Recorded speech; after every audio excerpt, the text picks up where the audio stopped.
जय ओम श्री गणेशाय नमः। जय श्री कृष्ण।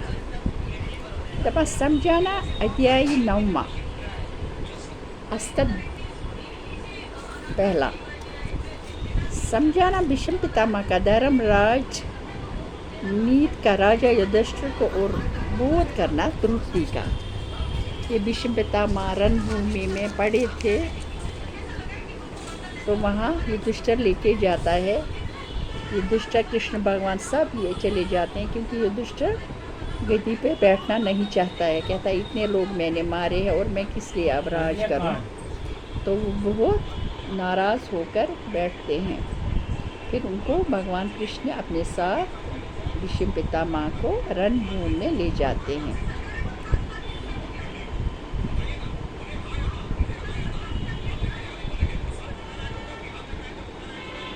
ये द्रौपदी सोचती है, द्रौपदी के सामने जब ये सब बातें होती हैं तो भीष्म पितामह द्रौपदी को देखता है। कहता है बेटी तुम अपने मन में कुछ सोच मत करो, ये सब धिक्कार मेरे ऊपर है। किस वास्ते जिस वक्त सब अधर्म तुम्हारे ऊपर हो रहा था, जब दुर्योधन ने उसको सभा में लाया था और बोला मेरी जांघ पर बैठे, उस वक़्त मैं भी वहाँ बैठा था। जो मैं दुर्योधन को इस अनीत से मना करता चाहता तो उसकी सामर्थ्य न थी कि ऐसा अधर्म तुम्हारे साथ करता, लेकिन मेरे मन में ये ज्ञान उस वक़्त न आया। इससे ए बेटी तुम निश्चय करके जानो कि श्री श्याम सुंदर की इच्छा इसी तरह पर थी। जो बात वो चाहते हैं वही होती है। उनकी इच्छा में किसी की अकल काम नहीं करती। और उसका एक और सबब है, वो भी सुनो कि जो कोई आदमी कैसा कि ज्ञानी और महात्मा हो और वो अधर्मी की संगत में रहे तो उसका ज्ञान नष्ट होकर समय पर काम नहीं आता। और जो कोई जिसका अन्न खाता है उसी के बराबर उसकी अकल हो जाती है। हम उन दिनों राजा दुर्योधन अधर्मी का अन्न खाकर दिन रात उसी के साथ रहते थे, इसलिए हमको इस वक्त धर्म और अधर्म का विचार नहीं हुआ। अब हमको 56 दिन दाना पानी छोड़े और बाण सेजा पर पड़े हो चुके, इसलिए हमारे तन से राजा दुर्योधन के अन्न का बेकार और उसके संग का प्रभाव निकल गया। तब हमको इस बात का ज्ञान हुआ। और ये बेटी इसी तरह एक इतिहास महाभारत का कहते हैं सुनो कि पिछले युग में राजा शिव के यहाँ एक परमहंस महात्मा बड़े ज्ञान दान रहते थे और राजा उनकी सेवा अच्छी तरह सच्ची प्रीत से करता था। उस राजा के नगर में एक ब्राह्मण ने अपनी बेटी का गहना सुनार को बनाने के वास्ते दिया। उस सुनार ने सोना बदल कर पीतल का गहना बनाया और उस पर सोने का मलम करके ब्राह्मण को दे दिया। ब्राह्मण ने बिना जांचे वो गहना सुनार से लेकर अपनी बेटी को पहना दिया। जब वो लड़की उसको पहनकर अपने ससुराल में गई तब उसके पति ने पीतल का गहना देखकर बहुत दुख माना और उसको अपने घर से निकालकर ब्राह्मण के घर भेज दिया और अपने यहाँ नहीं बुलाया। जब इस ब्राह्मण ने बहुत दुखी होकर राजा के पास फरमाइश की तब राजा शिव ने सुनार का कसूर सच जानकर सब अन्न और धन उसका लौट कर अपने मकान पर भिजवा दिया।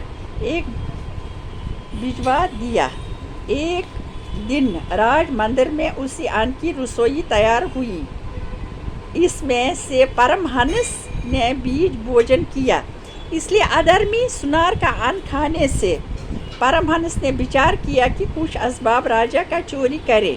परमहंस ने ये विचार कर रानी का एक जड़ाव हार बहुत अच्छा महल के भीतर से उनको वहाँ से निकाल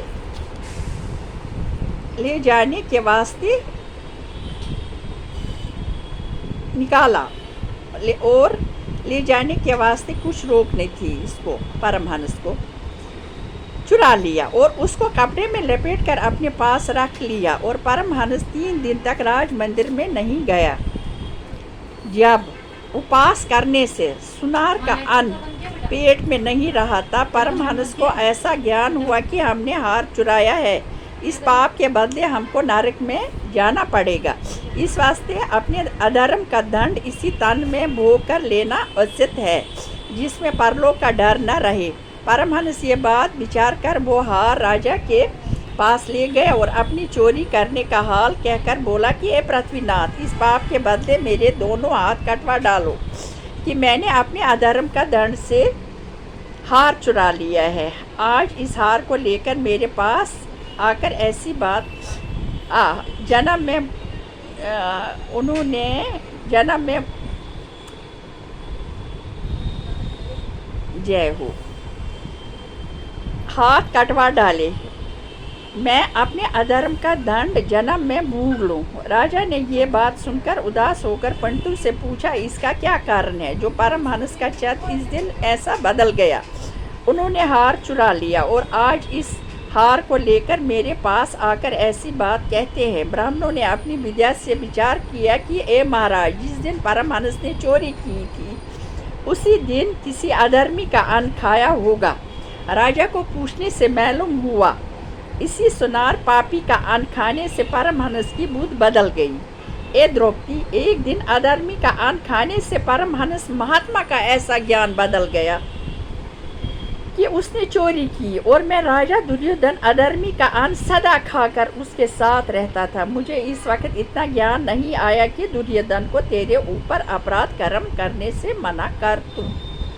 तो कौन बड़ी बात थी। जय हो, जय श्री।